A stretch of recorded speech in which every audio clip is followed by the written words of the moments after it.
You mentioned that you've had 2 previous miscarriages, and I am so sorry to hear that, and I sincerely hope the best for you in the future going forth. You asked some questions about why this might be happening, and I do definitely recommend talking with your doctor, because the chance of a woman having 1 miscarriage is actually a lot higher than most people think. It's about 15 to 20%.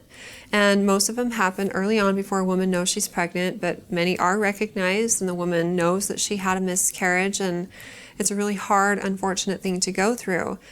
And that's just going through it once. When you've gone through it more than once, it's even more heartbreaking, and it causes you to kind of lose hope for the future. But what I want you to understand is that there is hope for the future.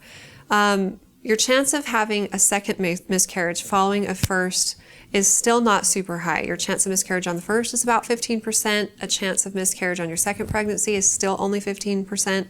But after having had 2 consecutive miscarriages, your chance of having another miscarriage is higher. So it would be best to talk with your doctor, who can look into it and decide if there's some sort of reason behind this that can be managed so that you can have a successful, full-term, healthy pregnancy. And I want you to know that many women who have had recurrent pregnancy losses do go on to have children of their own. There are a few different things that your doctor will consider when you go in for an evaluation. One is chromosomal abnormalities. There are times when a mother and a father get together and try to have a baby, and they don't know that their genes don't mix well until they try to have children. And then they discover that there are certain genes that they're passing along that are causing the woman to miscarry frequently. Other things the doctor will consider are thyroid problems, hormone problems, blood clotting issues, diabetes, autoimmune disorders. That's where the woman's disease-fighting armies actually attack healthy tissue instead of infection.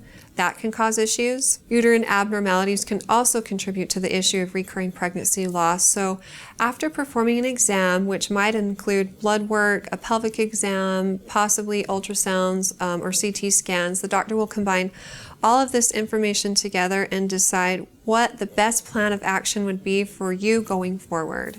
And of course, the treatment's going to depend on their diagnosis. I really hope that you're pregnant again soon. And when you do get pregnant, your pregnancy will be considered high risk. And I recommend choosing an obstetrician.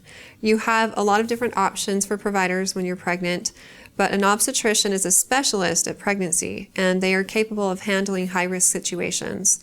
And so I recommend seeing one of them, making sure you seek early prenatal care, and based on their knowledge of their situation, they'll watch you closely and decide if further investigation or treatments are necessary along the way.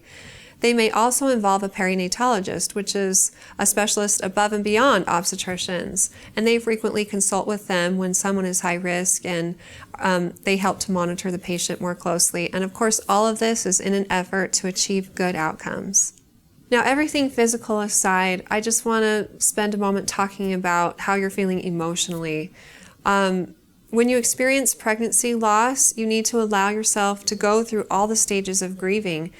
At first, you're in denial, and then you might be really mad and angry about it. You might try to bargain. You might feel sad, maybe feel like you're responsible, or some people try to bargain with God. These are all normal steps, and after that, you may still feel depressed. You need to allow yourself to go through all of these different stages. If you don't, then you'll get stuck in one of them, and it's going to be really hard for you to accept the fact that you've miscarried and allow yourself to move on.